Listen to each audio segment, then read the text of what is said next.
보시면 목에 매달고 밑에 고여두었던 버킷을 발로 차면 사람이 죽잖아요. 그래서 킥 더 버킷이라는 뜻을 해서 마지막 죽기 전에 해야 될 일이 무엇인가에 대한 어떤 의미인데, 이 영화에서는 두 명의 말기 환자가 꼭 하고 싶은 일들을 적어놓고 그 일들을 이제 만들어가는, 해나가는 그 어떤 코미디 영화라고 할 수 있겠죠. 근데요, 모세가 지금 하나님으로부터 받은 이 명령은요, 위시리스트가 아니란 거죠. 모세야, 너는 미디안과 전쟁을 해라. 이스라엘의 원수를 갚아라. 그리고 너는 죽을 것이다 라는 하나님의 명령을 드린 것이죠. 이것은요, 모세가 해도 되고 안 해도 되는 일이 아니란 것입니다. 모세에게는요, 정말 죽음을 각오하고 해야 될 마지막 일이라고 얘기할 수 있는 것이죠. 근데 이 말씀에서 모세는요, 어떻게 느껴질까요? 지금 모세는 이스라엘 민족들을 200만이나 되는 사람들을 이집트에서 하나님의 10가지 재앙의 기적을 통하여서 구출해냈고, 홍해를 건너 그 광야의 여정 가운데 고생하면서 왔는데, 이제 마지막 가나안 땅을 바라보고 있는 모세에게 하나님께서는 모세야, 넌 이제 죽을 거야 라고 얘기하는 그 음성을 들었다는 것이죠. 얼마나 그 마음이 놀랬을까요? 그냥 보통 암이 무서운 이유는요, 암에 치료받는 과정도 힘들지만 보통 당신이 암입니다 라는 어떤 의사의 선고를 받았을 때에 그 모든 환자들이 굉장히 놀랬다고 하잖아요. 쇼크를 받는다고 하잖아요. 그래서 요새 많이 의학 수준이 높아져서 잘 치료가 되지만 암이라는 것을 통해서 사람들이 정신적인 충격을 받고, 어떤 경우에는 막 분노하기도 하고, 어떤 경우에는 막 디프레스 돼서 우울증에 걸리는 경우까지 있다라고 얘기하잖아요. 모세에게, 근데 암 경우에도 우리가 의사들을 찾아다니면서 세컨 오피니언도 받기도 하고 치료를 받으려고 노력을 할 텐데, 지금 모세는 누구한테 이 이야기를 들었죠? 하나님으로부터. 하나님의 음성이 모세야, 너는 죽는다 라고 얘기했는데, 이거 어떻게 할 거예요? 다른 방법이 없잖아요. 의사가 잘못 얘기했다면 다른 의사를 찾아가겠지만, 정말 창조주 하나님께서 그 전능하신 생사화복을 결정짓는 그분이 나에게 너는 죽는다라고 얘기했을 때 모세는 굉장한 쇼크를 받았을 것 같아요. 그리고 그 모세가 하나님께 따질 수도 있잖아요. 내가 이만큼 고생하면서 이곳까지 왔는데 하나님 억울합니다. 나도 가나안 땅에 들어가고 싶어요. 내가 지금까지 이렇게 해왔는데 내가 더 가나안 땅에서 그 많은 복을 누려야 될 것이 아닙니까? 라고 얘기할 수도 있을 것 같아요. 근데 모세는 그런 얘기가 전혀 없어요. 소크를 받아서 샥이 너무 세서 들어 누웠더라, 그런 얘기가 없어요. 하나님께 원망하고 따졌다는 얘기가 없어요. 다른 이유와 변명을 얘기하지 않았다는 것이죠. 그러면 이제는 모세는 무엇을 합니까? 3절에서 5절 말씀을 보면 모세가 백성에게 이렇게 얘기합니다. 전쟁에 나갈 사람을 준비시키시오. 여호와께서 그들을 미디안 사람에게 보내어 원수를 갖게 하시오. 이스라엘 각 지파에서 1000명씩을 전쟁에 내보내시오. 그리하여 이스라엘 각 지파에서 1000명씩 모여 12,000명이 전쟁에 나갈 준비를 했다라고 성경은 갖춰주고 있는 것입니다. 모세는 그 모습이 두려워하지 않습니다. 그리고 하나님을 원망하지 않습니다. 그리고 그는 무엇을 하였다? 이스라엘 백성들을 미디안과의 전쟁에 나갈 수 있도록 조직을 짜고 전쟁을 준비하고 있는 모세의 모습을 발견하게 되는 것이죠. 이 얼마 남지 않은 시간들을 다른 많은 일들을 하는 것이 아니라 그는 하나님의 명령에 순종하여 전쟁 준비를 하고 있는 것을 보게 됩니다. 이것은 마치 어머니의 모습 같지 않았습니까? 내가 얼마 생애가 남지 않았다는 사실을 알고선 가족을 위해서 준비하는 그 어머니의 마음처럼 모세는 자신이 얼마 남지 않은 그 생을 내가 뭘 준비해야 되지? 내 자녀들한테 무엇을 남겨야 되지? 여기 은행 어카운트가 어떻게 되는 것을 가르쳐주고 어떤 일들을 해야 된다는 것을 가르쳐줄 텐데, 그런 얘기하는 것이 아니라 마치 어머니가 그 자녀들에게 남겨주듯이 이스라엘 민족들을 갖다 하나씩 챙겨가고 있는 거예요. 하나님의 말씀을 하나도 놓치지 않도록 하나님의 말씀을 이룰 수 있도록 모세는 이스라엘 백성들을 격려하고 세워가고 있는 것을 보게 되는 것이죠. 왜냐하면 로마서 4장 8절에 우리가 살아도 주를 위하여 살고 죽어도 주를 위하여 죽나니 그러므로 사나 죽으나 우리가 주의 것이로다 라는 그 말씀대로 모세가 살아가고 있는 것을 봅니다. 지금까지 고생한 것도 하나님의 영광을 위하여 산 것이기에 후회가 없습니다. 지금까지 고생한 것도 내가 억지로 산 것이 아니라 하나님의 영광을 위하여 산 것이기에 후회가 없습니다. 그리고 내가 가나안 땅에 들어가서 잘 먹고 잘 살아도 좋겠지만 내가 가나안 땅에 들어가는 목적은 잘 먹고 잘 사는 것이 아니라 그 땅에서도 하나님의 영광을 위하여 사는 것이기에 후회가 없습니다. 그래서 나는 지금 죽어도 하나님의 영광을 위하여 사는 것이 죽는 것이고 나중에 죽어도 하나님의 영광을 위하여 죽는 것입니다. 지금 사는 것도 하나님의 영광을 위하여 사는 것이고 내가 계속 살아간다고 해도 그 삶도 하나님의 영광을 위하여 사는 것입니다 라고 모세는 고백하고 있는 그 모습인 것이죠. 우리의 잘됨과 못됨이 하나님의 은혜가 높아졌다가 줄어들었다의 수준이 아니라 하나님 우리가 고난 가운데서도 하나님의 영광을 위하여 사는 사람, 어떤 축복과 하나님의 은혜 속에서도 하나님의 영광을 위하여 살아가시기를 축원드립니다. 가나안 땅에 들어가서 편안한 삶을 사는 것이 우리의 목적이 아니라 하나님의 영광을 위하여 사는 것이 모세를 향한 하나님의 계획이시며 또한 우리를 향한 하나님의 계획인 것이죠. 앞에 보시는 그림은 렘브란트가 그린 어리석은 부자의 비유란 그림입니다. 근데 이 그림에서 한 부자가 소개가 되어져 있습니다. 이 부자는 굉장히 즐거워합니다.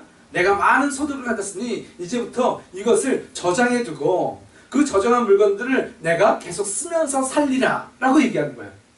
돈을 많이 벌었어요. 이제는 많이 벌었으니까 이제는 쓰는 일만 남았다. 아, 편안하다. 이제는 나는 걱정이 없다 라고 하는데 예수님께서 이 부자에게 이렇게 얘기하시는 것이죠. 비유로서 어리석은 사람아 오늘 밤 내 영혼을 가져갈 것이다. 그러면 내가 준비한 것을 누가 가져가겠느냐라고 말하고 있는 것이죠.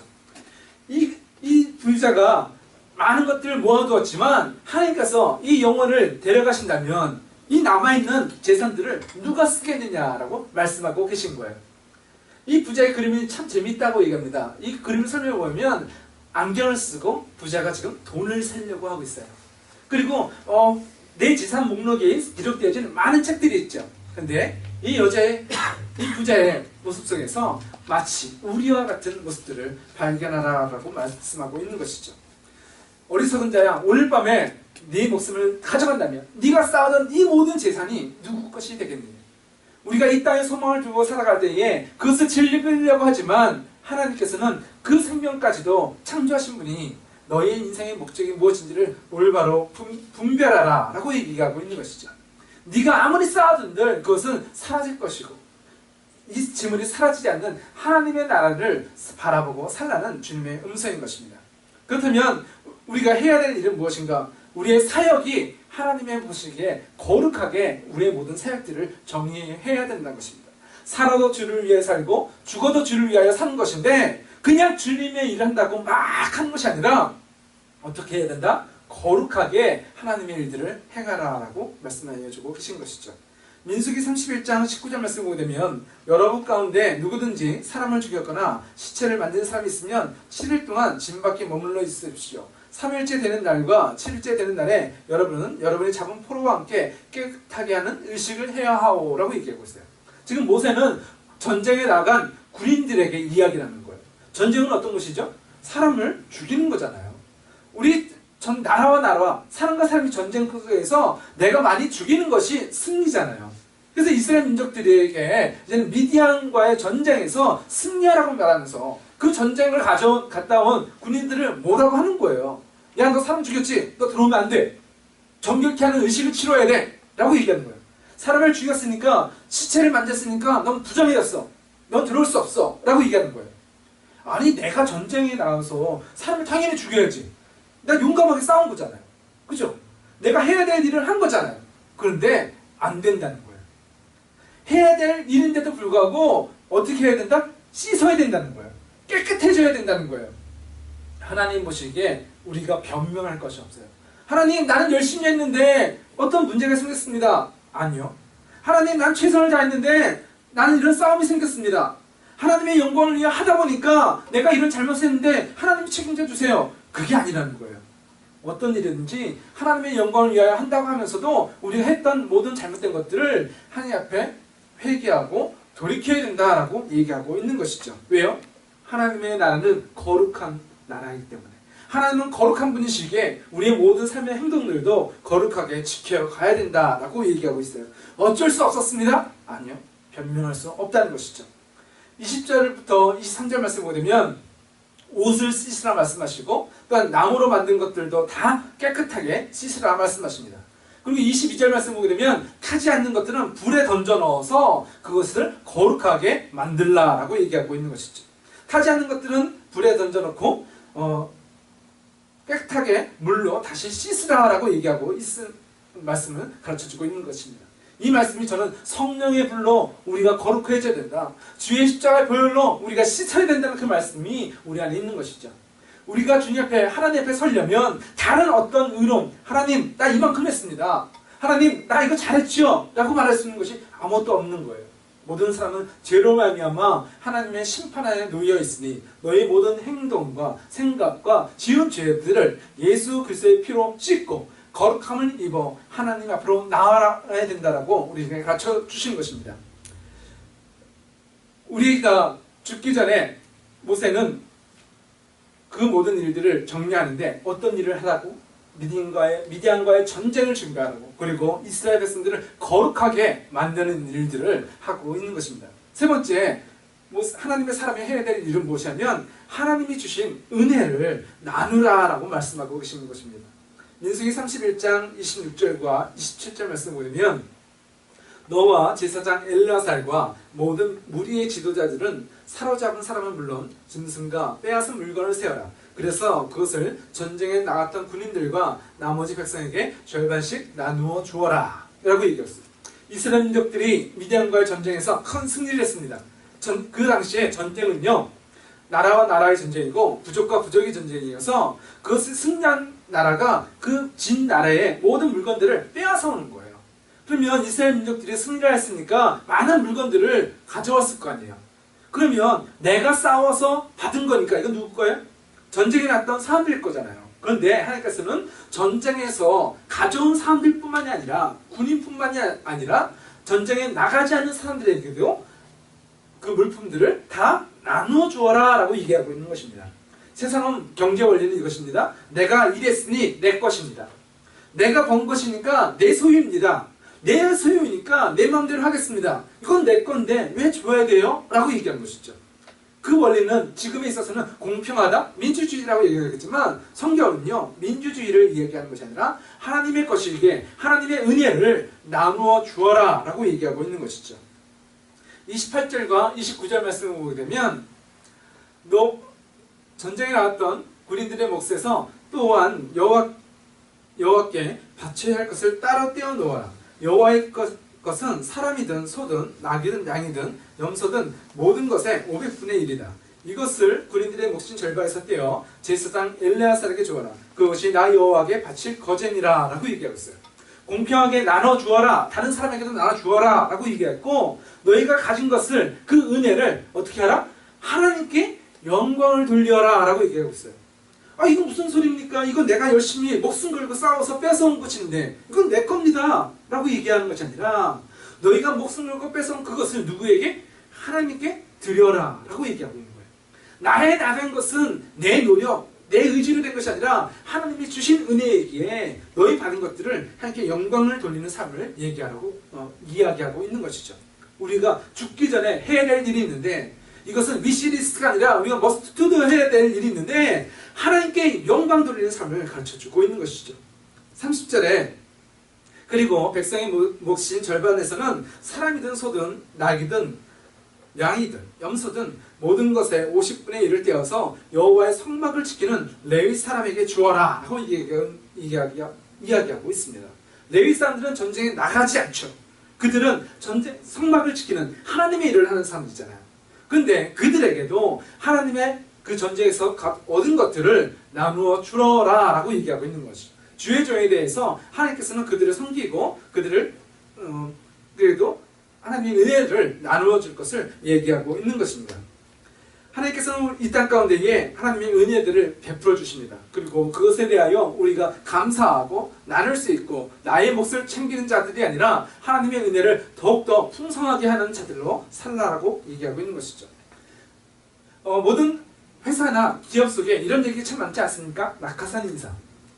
이번에는 우리가 어떤 사람들을 진급을 해야 될 텐데 엉뚱하게 다른 회사에 있었던 사람들 스카우트해서, 아니면 정치 쪽에서 힘이 들어와가지고 새로운 알지도 못하는 사람이 그냥 낙하산으로 윗자리에 올라가는 것, 그것을 갖다가 어떤 비판하는 여론이 낙하산 인사라고 얘기하지 않습니까? 근데 그런 사람들, 이 사람이 이제 회사에 와서 어떻게 할까요? 내가 낙하산으로 그냥 뚝 떨어졌다는 사실을 나도 알고 다른 사람들도 알잖아요. 낙하산이란 그 부정적인 이유가 뭐죠? 실력도 없이 그 자리에 앉혔다. 괜히 실력도 없는 사람이 여기 사장이 됐다는 거잖아요. 그럼 자기도 알아요. 그럼 뭐라고 얘기하죠? 아휴, 내가 창피하다, 부끄럽다, 나는 이런 실력이 없는데 주눅 들어서 이렇게 숨어 다니나요? 근데 내가 낙하산인 사람은요, 어떻게 될까요? 하나님 앞에, 하나님, 난 아무런 자격이 없는데 나를 의롭다 불러주시니 감사합니다. 하나님, 내가 주심 맡겨지는데 죽도록 충성하겠습니다 라고 하는 것이 우리가 해야 될 태도라는 것이죠. 하나님께서는 우리에게 은혜를 주셨는데 내가 아무런 자격이 없습니다 라고 고백할 수 있는 믿음이 있어야 된다는 것이죠. 근데 우리 성도들의 모습을 보게 되면 신앙이 좋다는 분들 가운데 이런 얘기 하시는 분들이 있어요. 제가 어떤 분한테 전화를 받았는데 그 교회에 성가대가 없으면, 성가대가 있으면 내가 가서 봉사를 해주겠다는 거예요. 그 성가대 잘하느냐? 내가 소프라노, 알토, 아니 테너, 알토? 필요한 것이 있다면 내가 가서 해주겠다 라고 얘기를 하더라고요. 참 고마운 이야기죠. 그런데 그 자세가 뭔가 문제가 있어요. 하나님은요, 내가 도와드려야 될 만큼 약한 분이 아니에요. 어떤 분들은 내가 가서 봉사해 줄 테니 나를 써서 전도를 해라 라고 얘기하더라고요. 참 고마운 얘기죠. 우리 교회를 도와주겠다고 하니까. 그런데 하나님의 나라는요, 내가 도와주어서 성장시킬 만큼 약한 것이 아니에요. 내가 하나님의 나라에 봉사 쓰임받는 것은 참 귀하고 감사한 일이지만 내가 도와줘야 될 만큼 내 능력이 탁월한 것, 귀한 것 아니란 것이죠. 하나님의 나라는요, 저와 여러분 없이도 든든히 세워져 갑니다. 그런데 하나님께서는 자격 없는 저와 여러분들을 택하여 주시고 우리를 이곳에 세우셔서 하나님의 일들을 맡겨주시니까 감사한 거죠. 내가 해줄게요. 이런 사람은 없다는 거예요. 그런 사람은 필요 없어요. 하나님의 나라는, 하나님, 저는 낙하산 인생입니다. 아무런 자격도 없는데 저를 갖다가 하나님의 자녀를 뽑아주시고 나를 의의 제사장으로 이곳에 세워주시니 감사합니다. 내가 그 은혜로 이곳에 섰으니 내가 할 수 없지만 죽어라, 충성하겠습니다 라고 고백한 것이 우리의 자세에 든다는 것입니다. 하나님께서는 우리를, 자격 없는 저희들을 써주셨어요. 그 은혜에 감사하고 이제 죽도록 충성하는 것이 내가 해야 될 것이죠. 그리고 그 일을 할 때에 내 일이 아니기에 하나님의 모습을 드러나는 일이기에 내가 죽도록 충성할 때에 하나님은 그 열매를 하나님의 능력으로 우리에게 세워주실 줄 믿습니다.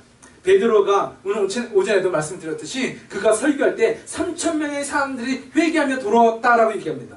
그가 길을 가다 지나갈 때에 그의 그림자가 사람들에게 닿으면 그 병든 사람들이 일어났다는 거예요. 베드로가 지나갈 때에 탁 웃김만 닿아도 귀신들이 떠나가고 그 모든 성령의 폭발적인 능력이 나타나는 거예요. 베드로가 뛰어난 사도이기 때문에 그랬습니까? 그는 예수를 3번 모른다고 저주하며 맹세하며 부인했던 사람이에요.